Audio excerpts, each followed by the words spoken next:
14 de agosto de 1997. En una sala de cirugía en Monterrey, un cuerpo descansa inmóvil bajo una luz blanca sin piedad. En el pasillo, una enfermera corre desesperada buscando al anestesiólogo. En el interior, el monitor cardíaco emite un tono continuo, seco, sin retorno. En ese preciso momento, el corazón de Lucha Villa, la voz más imponente del género ranchero, la soberana indiscutible de los palenques, se detiene. Lo que tenía que ser un procedimiento de rutina se convierte, en cuestión de segundos, en el comienzo del capítulo más oscuro y silencioso de la música mexicana. Pero mientras los médicos luchan por revivirla en una clínica de Camargo, una caja de casetes cubierta de polvo guarda la primera revelación de este relato: la grabación de su última conversación antes de ingresar al quirófano. Palabras pronunciadas con humor, con miedo, con un estremecimiento que nadie logró descifrar a tiempo. A cientos de kilómetros de allí, en Guadalajara, un exescolta de Ernesto Fonseca Carrillo, Don Neto, guarda un testimonio que nunca le confió a la prensa. Esta es la segunda revelación, la noche en que vio a Lucha Villa salir de una habitación privada adornada con esmeraldas, joyas que no llevaba cuando entró, joyas que solo podía regalar un hombre del narcotráfico. La tercera revelación está en el expediente clínico que el hospital intentó restarle importancia. Un documento donde un neurocirujano reconoce que el cerebro de Lucha Villa estuvo más de 5 minutos sin recibir oxígeno. No 2, como afirmó el cirujano plástico, sino más de 5. Tiempo suficiente para borrar toda una carrera, una identidad entera, una vida completa. Y la cuarta revelación es la que su propia familia mantuvo en secreto durante años. Lo que verdaderamente sucedió durante las 11 noches de coma, las reacciones de su cuerpo, los esfuerzos desesperados de sus hijos por traerla de regreso, y el momento exacto en que comprendieron que la mujer que despertó ya no era la misma. Hoy, casi 3 décadas después, la verdad completa sigue sin conocerse. ¿Quién mintió? ¿Quién falló? ¿Quién permitió que la voz más grande de México se apagara de manera tan absurda? Para hallar las respuestas, hay que volver al principio. Cuando una niña de Camargo todavía creía que el mundo podía salvarla. Aquí empieza la historia. Si te gusta este contenido, suscríbete para no perderte ninguna historia oculta. Todo comenzó muy lejos de aquel quirófano en Monterrey, en un rincón olvidado del norte mexicano, donde el polvo nunca parecía descansar. Santa Rosalía de Camargo, Chihuahua, 1936. Un país que aún era profundamente rural, con calles de tierra, viviendas de adobe y noches tan calladas que se podía oír el viento filtrarse por las grietas de las ventanas. En una de esas casas humildes, con cocina de humo negro y frijoles hirviendo en una olla casi vacía, nació una niña a quien llamaron Luz Helena Ruiz Bejarano, sin que nadie imaginara que un día ese nombre ya no alcanzaría para contener todo lo que llegaría a ser.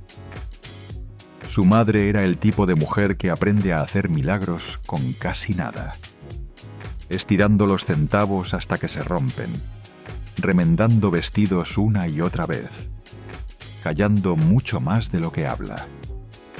De su padre apenas quedó una silueta difusa en la memoria, una ausencia que nadie se molestó en explicar. En el México pobre de los años 40, los hombres que se marchan no generan preguntas, solo vacíos. Pero en medio de esa casa, donde faltaba casi todo, había algo imposible de ignorar. La niña crecía más alta que las demás. una estatura que la hacía destacar en las fotos escolares y en las misas dominicales.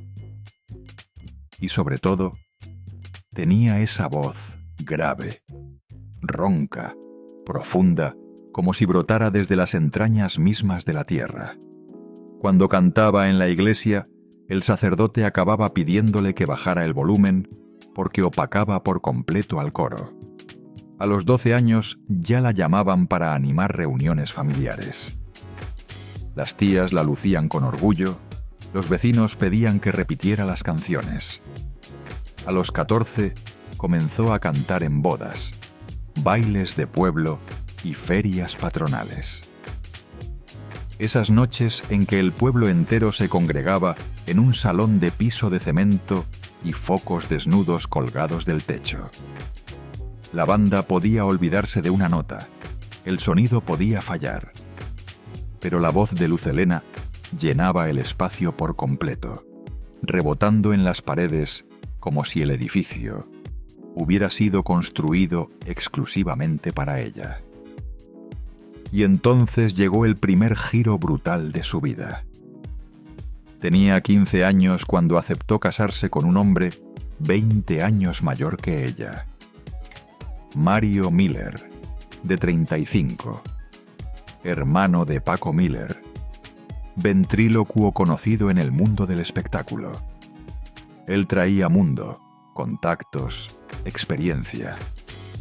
Ella traía hambre, pobreza y una urgencia silenciosa por escapar de la prisión invisible de Camargo.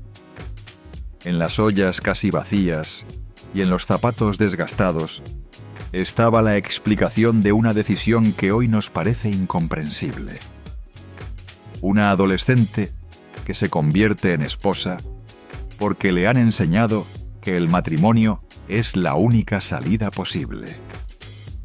En 1953 nació su primera hija, Rosa Elena.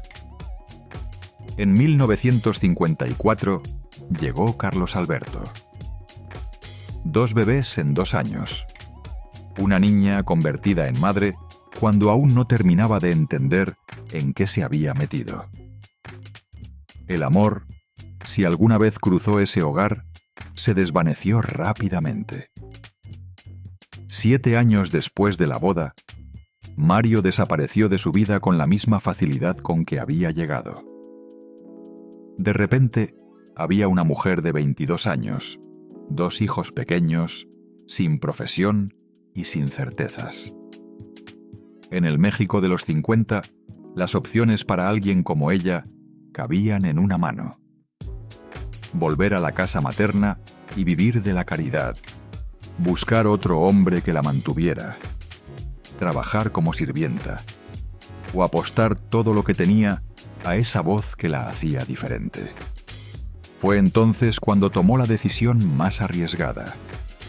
Dejó a sus hijos al cuidado de la familia y abordó un autobús rumbo a la Ciudad de México con una maleta pequeña y un sueño que todos consideraban un delirio. Una mujer norteña sin apellidos influyentes, queriendo ser cantante en la capital.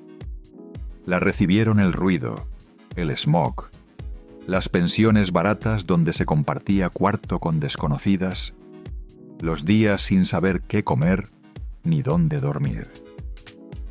Cantó en bares de mala muerte, donde el humo del cigarro hacía arder los ojos. En cabarets donde los borrachos le lanzaban comentarios obscenos y billetes arrugados. En programas de radio a deshoras donde nadie preguntaba su nombre. Un día, esa insistencia obstinada se cruzó con la necesidad de otra persona. Luis G. Dillon, empresario argentino, buscaba una voz femenina potente para un espectáculo de variedades. La cantante que había contratado no se presentó a la audición. Luz Helena estaba ahí, con un vestido prestado y las manos temblando. Cuando comenzó a cantar, el silencio se volvió denso, casi solemne. Dillon comprendió que ante él no había solo una muchacha desesperada, sino una figura capaz de llenar escenarios. Ese mismo día la rebautizó Lucha, por la fortaleza que veía en ella. Villa por Pancho Villa, el mito del norte que cargaba la misma tierra en la sangre. A partir de entonces, la niña pobre de Camargo desapareció de los carteles. Nació Lucha Villa. Lo que siguió no fue un cuento de hadas, sino una carrera de resistencia. Aprendió a soportar el hambre, el rechazo, la humillación, hasta que su voz llegó a oídos de músicos como Ferrusquilla, y luego a los de un hombre que marcaría su destino, José Alfredo Jiménez, el poeta del tequila, el único capaz de escribirle canciones como heridas abiertas. Con él llegaron La Media Vuelta y toda una serie de temas que la convertirían en la gran intérprete ranchera de México, y más adelante en actriz reconocida por la crítica. Desde afuera parecía que lo había ganado todo. Pero por dentro, la herida del abandono, la inseguridad y la sensación de nunca ser suficiente seguían creciendo, despacio, invisibles. Esa niña alta del desierto, que había aprendido a obedecer y a resistir, se transformó en una mujer que imponía su ley en los palenques y en los sets de cine, aunque por dentro siguiera buscando a alguien que le dijera que por una vez no hacía falta demostrar nada. Esa grieta emocional será fundamental para entender por qué, décadas después, frente al espejo y antes de entrar al quirófano, apostó su vida entera a una cirugía estética. Y por qué en aquella última conversación grabada antes de la operación, el primer secreto prometido, su voz sonaba menos a reina y más a aquella niña de Camargo que siempre tuvo miedo de quedarse sola. Para entender lo que ocurrió en ese quirófano de Monterrey, hay que hacer algo incómodo. Bajar la mirada hacia el lugar donde casi nadie quiere mirar. La parte de la vida de Lucha Villa, que se escribió en salones privados, no en escenarios. En mansiones de narcotraficantes, no en palenques. México, primera mitad de los años 80. Mientras en televisión se hablaba de modernización y en los cines aún se proyectaban sus películas, en la sombra crecía el Cártel de Guadalajara, con nombres que hoy suenan a leyenda oscura. Miguel Ángel Félix Gallardo, Rafael Caro Quintero, Ernesto Fonseca Carrillo, Don Neto. Hombres que movían toneladas de cocaína hacia Estados Unidos y millones de dólares de regreso. Hombres que querían tenerlo todo: poder, gobiernos, policías y también ídolos del espectáculo sentados en sus mesas. Lucha Villa llegó a ese mundo no como víctima ingenua, sino como lo que era entonces: una estrella absoluta. A mediados de 1984 ya había llenado todos los palenques importantes del país. Había ganado premios, filmado películas, grabado discos históricos. Su nombre abría puertas en Los Pinos y en los foros de televisión. Pero en el México de esa época, el mismo nombre que fascinaba a presidentes también fascinaba a los capos. Para ellos, tener a Lucha cantando en una fiesta privada no era entretenimiento. Era una demostración de poder. El mensaje era claro: si yo quiero, la mujer que llena arenas canta solo para mí. Las invitaciones comenzaron como algo aparentemente normal. Un empresario anónimo que paga bien por un show privado en una hacienda. Un concierto discreto en un rancho de Sinaloa. Una noche en un salón de fiestas en Jalisco, donde la seguridad parecía exagerada. Nadie pronunciaba en voz alta la palabra narco, pero las armas largas, las camionetas sin placas y los fajos de billetes hablaban por todos. Lucha Villa no era la única. Cantantes, actrices y comediantes pasaron alguna vez por esos escenarios paralelos donde no había boletos ni taquilla ni prensa, solo hombres armados, botellas carísimas y la sensación constante de que cualquier error podía ser el último. La noche que se convertiría en uno de los secretos mejor guardados de su vida comenzó como tantas otras. Guadalajara, aproximadamente 1985. Una mansión en las afueras, muros altos, cámaras, guardias apostados en cada esquina. Los escoltas de Don Neto recordarían años después que la seguridad aquella noche era aún más exagerada de lo habitual. En el interior, mármol brillando bajo candelabros, cuadros costosos, alfombras gruesas que silenciaban los pasos. Lucha llegó vestida para cantar, con ese porte de reina que nadie podía imitarle. La hicieron pasar primero a un salón donde ya la esperaban músicos, invitados y mujeres jóvenes que reían demasiado fuerte. Después, un asistente se le acercó al oído y le comunicó que el patrón quería saludarla en privado. Lo que ocurrió detrás de esa puerta solo lo saben dos personas: ella y él. Ninguno puede contarlo ya, pero los escoltas narran el antes y el después. La vieron entrar a la habitación sin joyas llamativas, con la misma ropa que había traído desde el hotel. La vieron salir casi 2 horas después, con una sonrisa que no era la de los palenques y con el cuerpo adornado de una manera que no habían visto antes. En sus orejas colgaban 2 esmeraldas enormes de un verde profundo que parecía absorber la luz. En las muñecas y los dedos, brazaletes y anillos del mismo tono, piezas tan grandes que ningún escenario habría podido disimularlas. Esas joyas no las traía cuando llegó, diría uno de ellos años después. Fuera un romance, fuera un pago, fuera simplemente el capricho de un hombre que quería demostrar que podía colgarle el mundo en las orejas a la mujer más famosa de México. La historia oficial nunca existió. En las entrevistas, cuando se mencionaban fiestas privadas, Lucha sonreía y cambiaba de tema. Nadie en televisión le preguntó jamás directamente por Don Neto. Era un hombre que quemaba. Los periodistas que sabían preferían hablar de José Alfredo, de Juan Gabriel, de los discos de oro. Lo demás pertenecía a ese territorio peligroso donde la curiosidad podía costar la vida. Para Lucha, aquellas noches tenían un doble filo.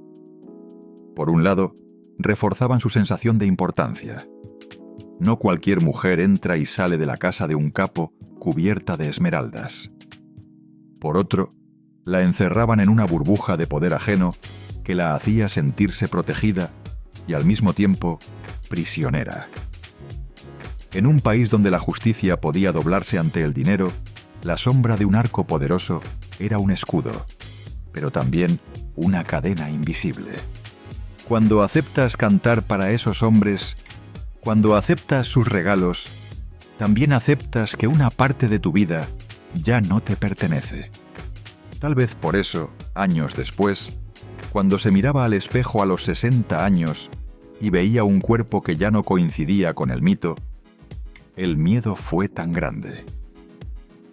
No era solo el temor a dejar de agradarle al público. Era el pánico a dejar de ser esa mujer que los poderosos deseaban a su lado, la que los presidentes invitaban a sus cenas y los capos a sus alcobas. Si perdía esa imagen, ¿qué quedaba? La niña de Camargo mal vestida, la joven abandonada con 2 hijos, la mujer que siempre tuvo miedo de no ser suficiente. Guarda esta imagen en la mente. Lucha Villa bajando las escaleras de una mansión del narco, envuelta en joyas verdes como billetes nuevos, sonriendo como si el mundo fuera suyo. Años después, en Monterrey, estará tendida en una camilla conectada a monitores que no entienden de esmeraldas ni de poder. Entre esas dos escenas se esconde el secreto que nadie quiso contar abiertamente. La reina de los palenques también fue por un tiempo un trofeo en la vitrina más peligrosa de México. Y esa mezcla de gloria prestada y miedo permanente la empujó, centímetro a centímetro, hacia el bisturí que terminaría silenciándola para siempre. Para comprender cómo una mujer que lo había tenido todo, terminó apostando su vida a un bisturí. Hay que observar con calma los años en que nadie la vio caer. Después de las noches de esmeraldas y narcotraficantes, después de los discos perfectos con Juan Gabriel, después de los premios Ariel y de los palenques repletos, llegó una etapa mucho más silenciosa, mucho más peligrosa. La época en que el público seguía aplaudiéndola igual, pero el espejo comenzó a decirle otra cosa. Finales de los años 80 y principios de los 90. Lucha Villa ya era una institución. Había pasado los 40, luego los 50, y seguía llenando escenarios que muchas cantantes jóvenes solo podían soñar. Las radios continuaban programando sus canciones. Los empresarios seguían disputándose fechas. La televisión la invitaba a programas especiales donde cantaba sentada, rodeada de mariachis, como una reina en su trono. Por fuera todo parecía sólido e inamovible, pero el cuerpo manda señales que no entienden de mitos. La voz ya no salía tan fácil en la tercera presentación de la noche. Las desveladas dolían más, las fajas eran cada vez más apretadas y los vestidos cada vez más complejos para ocultar lo que el tiempo iba marcando sin pedir permiso. Sus contemporáneas empezaron a irse. José Alfredo había muerto en 1973, consumido por el exceso. En 1995, la noticia del deterioro de Amalia Mendoza corría entre pasillos. En febrero de 1996, Lola Beltrán cayó fulminada por un derrame cerebral después de cantar como siempre, hasta que el cuerpo dijo basta. Lucha fue a velorios, a misas, a homenajes donde sonaban canciones que ella misma había compartido en escenarios. Y cada vez que escuchaba la frase «se fue haciendo lo que más amaba», sentía un escalofrío que nadie veía. Ese iba a ser también su final. Desplomarse en medio de un palenque con el maquillaje corrido y las cámaras apuntando al cuerpo caído. El éxito también cambia de forma con la edad. A mediados de los 90, los discos ya no se vendían como antes. Las nuevas voces empujaban desde abajo. Las televisoras querían rostros frescos para sus telenovelas.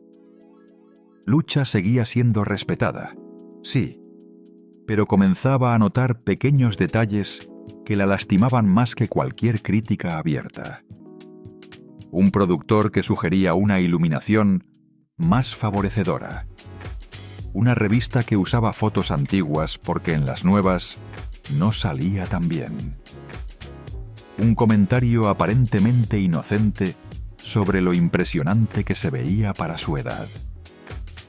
Esa coletilla final se le quedó clavada como un alfiler. En casa la soledad era otra historia. 5 matrimonios, 5 intentos fallidos de construir un refugio, 5 veces recogiendo maletas, firmando papeles, explicándoles a los hijos que esta vez sí estarían mejor. A los 60 años no quedaba ni rastro de la fantasía de la pareja para siempre.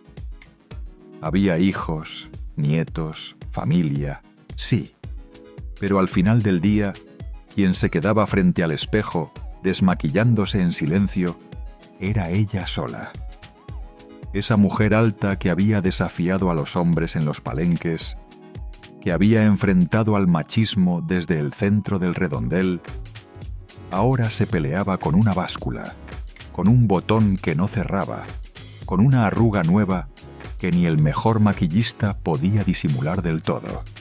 El año 1996 parecía por fuera un triunfo absoluto. Juan Gabriel la reunió con Lola Beltrán y Amalia Mendoza para grabar Las Tres Señoras, el álbum que sellaría para siempre su lugar en el Olimpo del ranchero.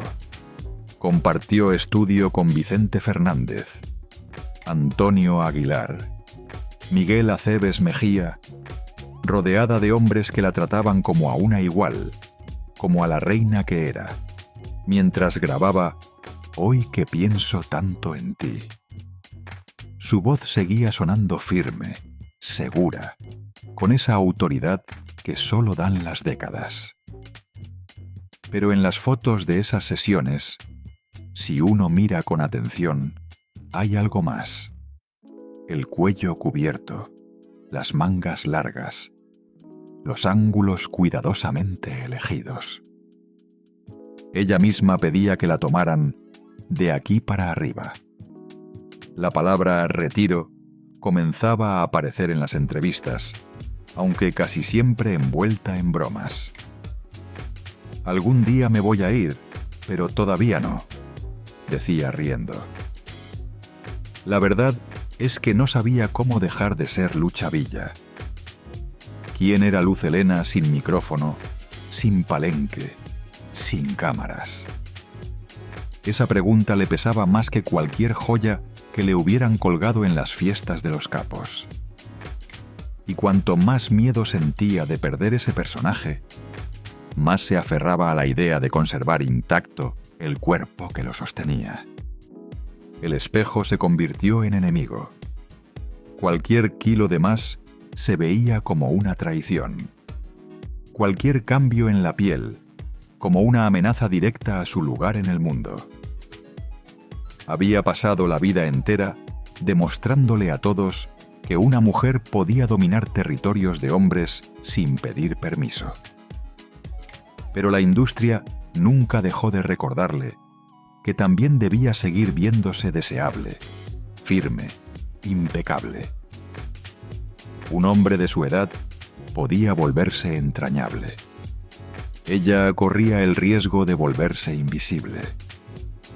En ese caldo espeso de recuerdos gloriosos, soledad sentimental, presión mediática y terror a desaparecer, fue donde se cocinó la decisión que lo cambiaría todo.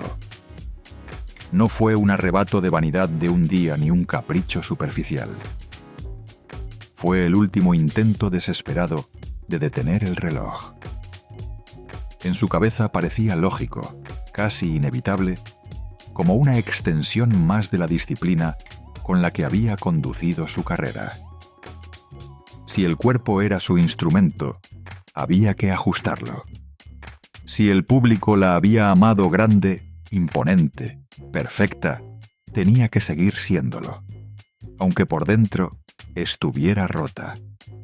Imagina a Lucha Villa una noche cualquiera de 1997, sola frente al espejo, despojada de vestidos, de pelucas, de maquillaje, mirándose sin público y sin aplausos. En la mesa del tocador hay frascos de crema, fotografías de cuando tenía 30 años, recortes de revistas donde la llaman eterna. En algún punto entre esa mujer real y esas imágenes congeladas, tomó el teléfono, marcó el número de un cirujano de Monterrey y pidió una cita. Esa llamada que nadie escuchó más que el médico al otro lado de la línea fue el verdadero inicio de la tragedia. El bisturí no había tocado todavía su piel, pero en su mente la batalla contra el tiempo ya estaba perdida y ella había decidido jugar su última carta. La batalla no empezó en el quirófano, sino mucho antes. En esos días silenciosos de 1997, en que Lucha Villa caminaba por su casa como si buscara algo que no lograba encontrar.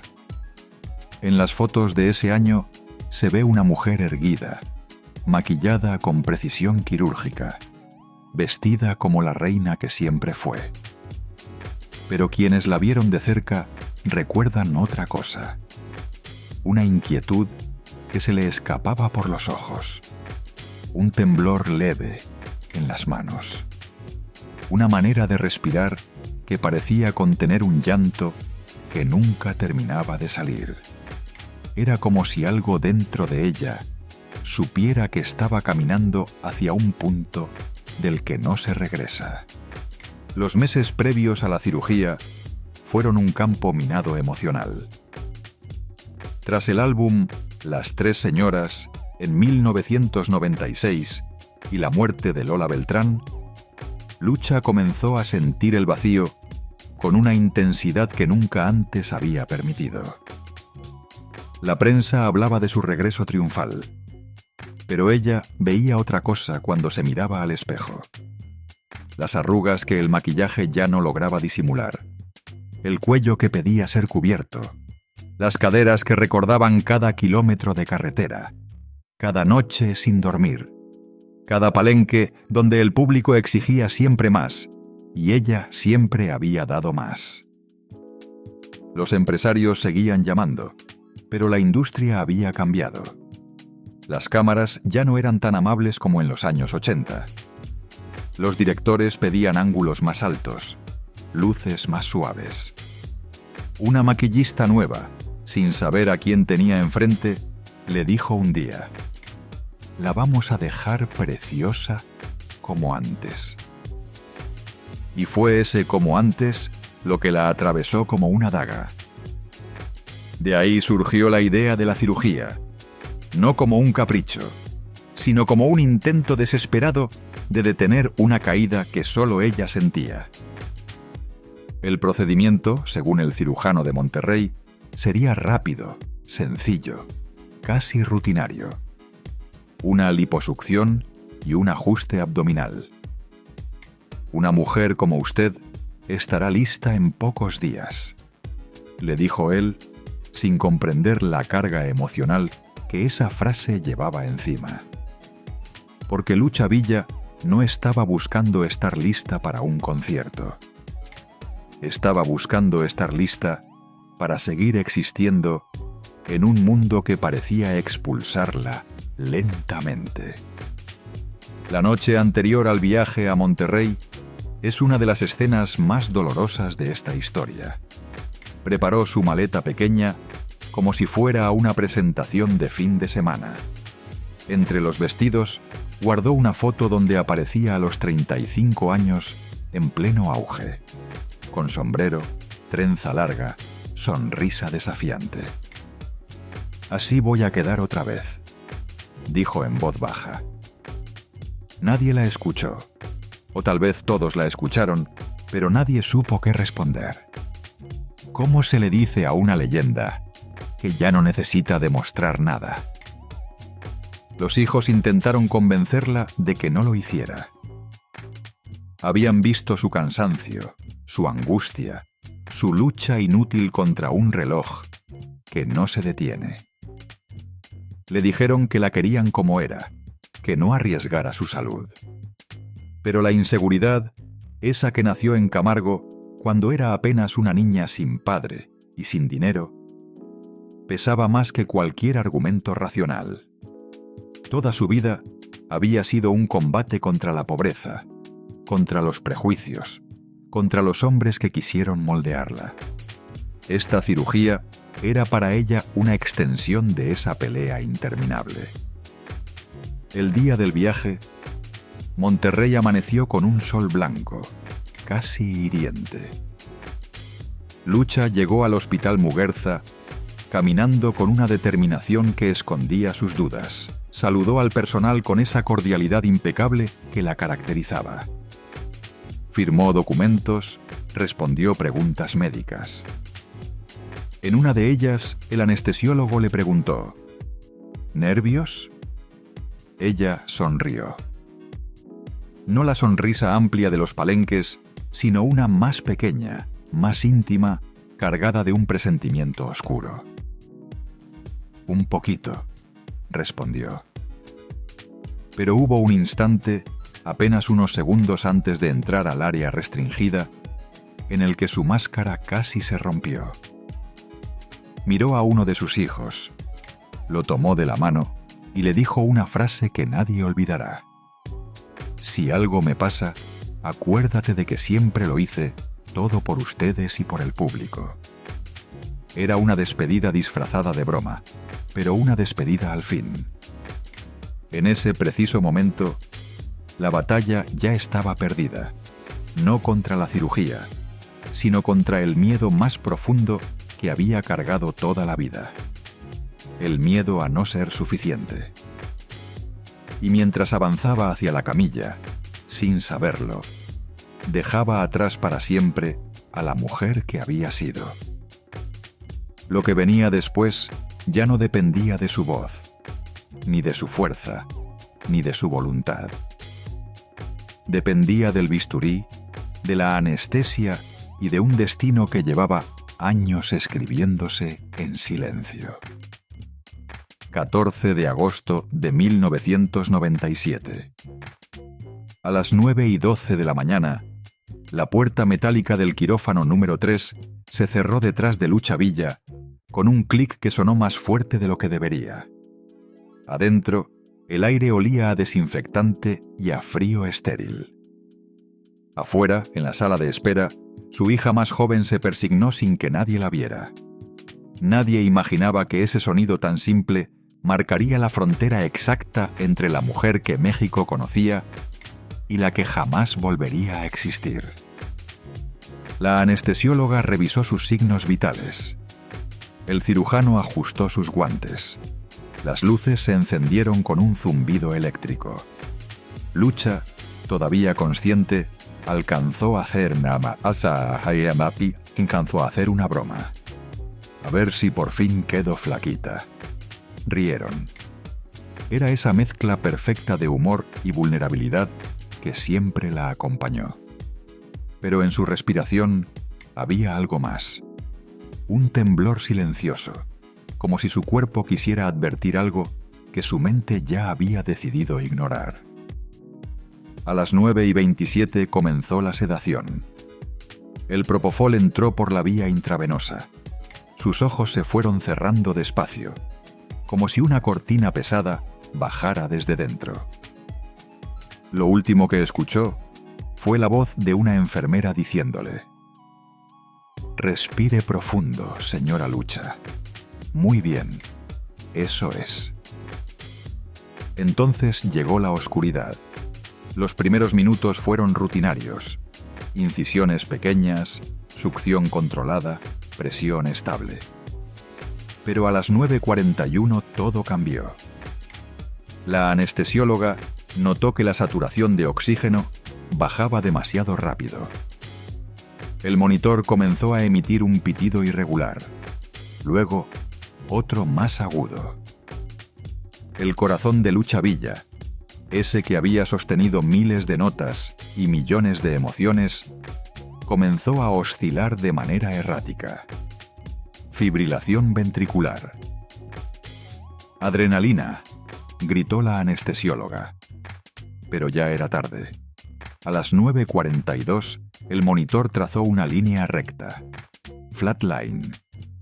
Un sonido blanco, continuo, brutal.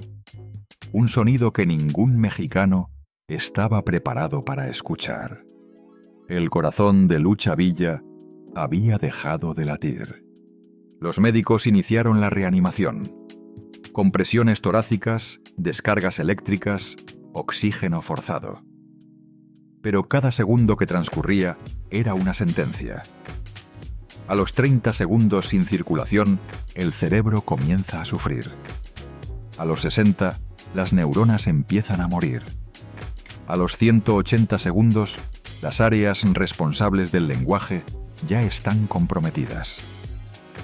A los 240, la identidad misma comienza a desvanecerse. Pero ese quirófano siguió en silencio durante 7 minutos. 7 minutos sin oxígeno. Cuando el corazón finalmente respondió a una descarga y volvió a latir, ya no había nada que celebrar. Los médicos aún no lo sabían, pero la artista más poderosa de México acababa de morir dentro de ese cuerpo. Lo que quedaba sobre la camilla era solo la cáscara vacía de una vida extraordinaria. El traslado al Hospital Muguerza fue inmediato. Afuera la prensa aún no sabía nada.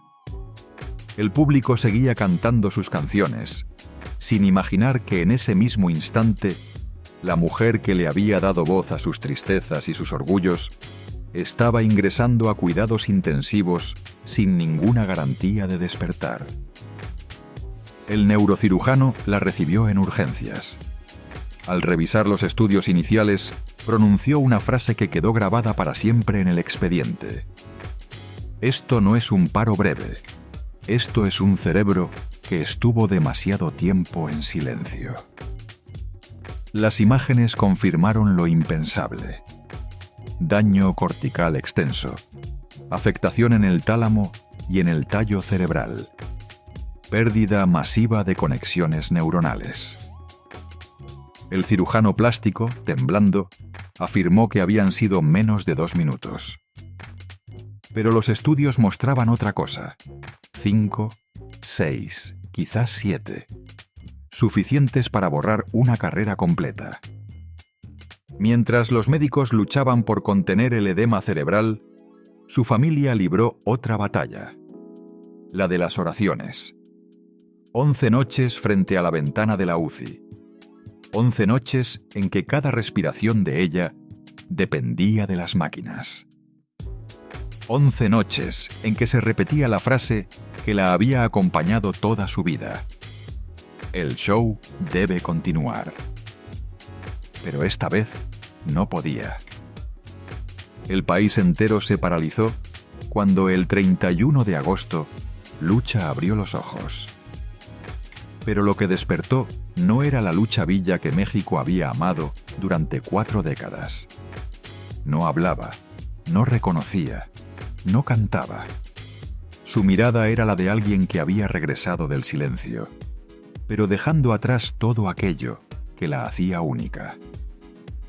Ese fue el día en que la artista murió para siempre, aunque su cuerpo siguiera respirando. Y ese fue el precio que pagó por intentar ganarle a un enemigo al que nadie vence: el tiempo.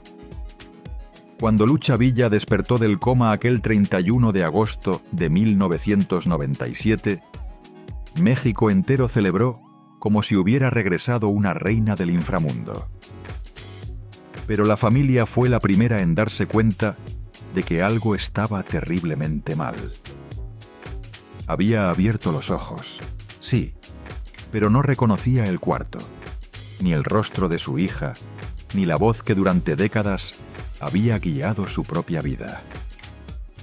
Era como si hubiera regresado solo una parte de ella, la parte que respira, no la que siente. Los médicos lo explicaron con términos técnicos: encefalopatía hipóxico-isquémica, daño irreversible, zonas enteras del cerebro apagadas para siempre. Pero la familia lo comprendió en una imagen mucho más simple, mucho más cruel. La mujer que despertó ya no era Lucha Villa. Era una sombra de sí misma. Los primeros días en el hospital fueron como mirarse en un espejo roto. Se despertaba confundida, observando a su alrededor como una niña perdida en un lugar desconocido. No podía articular oraciones. No podía sostener un vaso. Cuando intentaron que diera sus primeros pasos, sus piernas, las mismas que la habían sostenido en cientos de palenques, temblaron como si fueran de papel mojado. La grandota de Camargo necesitaba ahora de 3 personas para ponerse de pie. Había momentos peores, instantes en que intentaba hablar, desesperada, moviendo los labios sin poder emitir un solo sonido, como si su voz, esa voz que había sido su arma, su escudo, su destino, estuviera atrapada detrás de una puerta que nadie podía abrir. Sus hijos dicen que lo más doloroso no fue que dejara de cantar. Lo más doloroso fue ver cómo intentaba cantar y no podía. Los meses siguientes se convirtieron en una rutina que la familia jamás imaginó vivir. Terapias de lenguaje que avanzaban milímetro a milímetro. Ejercicios de memoria donde le mostraban fotos suyas. Ella en Mecánica Nacional. Ella con Juan Gabriel. Ella recibiendo un Ariel. A veces miraba las imágenes como si fueran de otra persona. A veces sonreía sin entender por qué. Luego vino el viaje a Cuba, al Centro Internacional de Restauración Neurológica. 3 meses de terapias intensivas. Hubo progresos pequeños. Sostuvo una cuchara, escribió su nombre torpemente, dijo frases cortas. Pero la voz que México había amado nunca volvió. Era como si el silencio le hubiera ganado una batalla interna que nadie más podía ver. Cuando regresó a México, la trasladaron a un rancho en San Luis Potosí. Ahí comenzó la vida después de la vida. La vida donde Lucha Villa ya no era artista ni intérprete ni figura pública. Era simplemente Luz Helena, una mujer mayor con un daño cerebral severo que necesitaba ayuda para todo. Sus hijas se turnaban para bañarla, vestirla, alimentarla, mantenerla cómoda. Afuera del rancho, el mundo seguía recordándola como una reina. Adentro, la realidad era otra. Una mujer en silencio mirando por la ventana sin comprender del todo lo que veía. Hay días, cuentan sus hijas, en que parece reconocer una canción. Sus ojos se humedecen cuando suena La Media Vuelta. Como si algo en el fondo de su memoria todavía supiera quién fue. Pero ese brillo desaparece rápido, como si la niebla volviera a cubrirlo todo. Ser testigo de eso es un duelo sin funeral, porque Lucha Villa sigue viva. Pero la mujer que fue, murió en aquel quirófano. Y esa es la tragedia más grande de todas. El público perdió a una artista. Su familia perdió a una persona. Al final de todas las versiones, de todos los rumores, de todas las verdades incómodas que se esconden detrás del brillo, queda una sola imagen. Una mujer sentada frente a una ventana, con el cabello blanco recogido con suavidad, mirando un paisaje que no siempre reconoce. Esa mujer es Lucha Villa, la misma que un día sostuvo palenques enteros con solo abrir la boca. La misma que fue capaz de eclipsar a cualquier mariachi, cualquier actor, cualquier escenario. Hoy respira, vive, existe, pero está lejos de todo lo que alguna vez la definió. Y quizá esa sea la parte más devastadora de su historia. No murió, pero tampoco volvió. Se quedó detenida en un territorio intermedio. Un lugar donde el tiempo pasa sin memoria, sin voz, sin retorno. Y su familia, la misma que ella sostuvo durante décadas, se convirtió en guardiana de un legado que duele tanto como enorgullece. Porque lo que nadie cuenta es que cuidar a una leyenda rota es también una forma de duelo. Un duelo que no tiene funeral. Un duelo que no termina nunca. En el rancho de San Luis Potosí, donde ahora vive, cada día comienza igual. Una enfermera que la saluda, una hija que le da la mano, un recuerdo que no llega.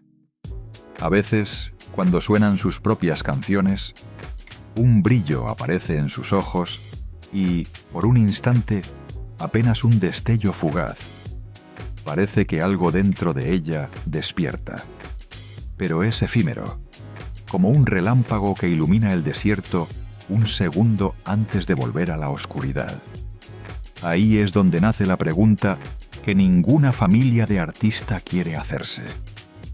¿Qué queda de una voz cuando el mundo la calla? Pero el cuerpo sigue aquí. Los médicos hablan de daño cerebral irreversible. La prensa habla de una tragedia estética. Pero quienes la amaron saben que esto es algo más profundo. Un recordatorio brutal de lo frágil que es la gloria. De lo cruel que puede ser una industria que exige perfección incluso cuando ya entregaste toda tu vida para sostenerla. Porque Lucha Villa no perdió solo la voz. Perdió el derecho a despedirse, a contar su versión, a revelar los secretos que guardó durante décadas. Se fue quedando en silencio mientras México seguía cantando sus canciones, sin saber que la mujer que les había dado vida ya no podía recordarlas. Y sin embargo, y aquí está lo más hermoso, lo más triste, lo más humano, su eco sigue vivo. No en la voz que ya no puede usar, sino en la de quienes crecieron escuchándola. En las hijas que todavía la peinan con cariño. En los nietos que quizá no comprenden del todo quién fue, pero saben que están frente a alguien que algún día sostuvo al país entero con una canción. La estatua de bronce en Camargo la muestra con los brazos abiertos, lista para cantar. Un homenaje a la mujer invencible que México creyó eterna. Pero en el silencio del rancho, su hija pronunció una frase que duele más que cualquier bisturí. Mi mamá sigue viva, pero la lucha que todos conocieron ya no está. Y eso nos obliga a mirar esta historia de otra manera. No como la caída de una diva, sino como el precio que una mujer pagó por sostener un mundo entero sobre su voz. Hoy, mientras el país la recuerda, solo queda una última pregunta, la misma que acompaña a toda artista que lo entrega todo. ¿Quién cuida a la estrella cuando la luz se apaga? Pero el cuerpo sigue aquí. Porque para Lucha Villa, el show no pudo continuar. Pero su eco, ese jamás aprenderá a morir.